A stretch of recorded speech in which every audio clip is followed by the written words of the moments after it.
বান্দা যখন সেজদা দেয় তো আল্লাহ তাআলা ওই বান্দা মহব্বত করে পিঠে মাথায় কুদরতি ভাবে আল্লাহ যেন হাত বুলায়, হাত বুলায়, আল্লাহ যেন মায়া করে, আদর করে। আনিস, আসছো না, আমাকে সেজদা দিলা, আচ্ছা উঠো, ইরফা রাসাক, তোলো, মাথা তোলো, বসো।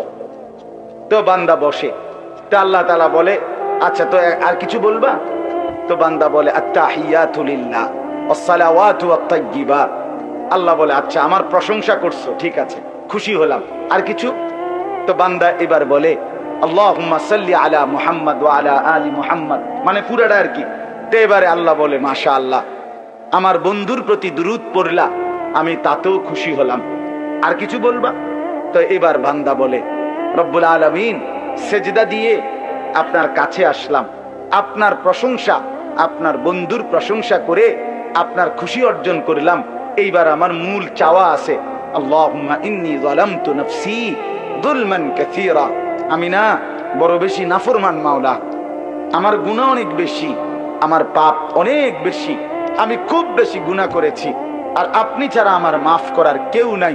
এখন আপনার এত কাছাকাছি হয়ে আমি আল্লাহ আপনার কাছে মাফ চাই, ফাগফিরলি মাগফিরাতাম মিন ইনদিক, আপনি আমারে মাফ করে দেন। খোদার কসম, রব্বুল আলামিন বলে, দরজায় দাঁড়িয়েও যদি কোনো দুনিয়ার কারো কাছে, কোনো ব্যক্তির দাতার কাছে, দুনিয়ার কোনো দানশীলের কাছে দুয়ারে দাঁড়িয়েও যদি কেউ হাত পাতে, সে তো তাকে ফিরায় দেয় না। আর আমি যার মাথায় হাত বুলাইলাম, মার পিঠে হাত বুলাইলাম, আমার এত কাছে আইনা বসাইলাম, তাকে আমি ফিরায় দেব কেন? যা, তোকে মাফ করে দিলাম।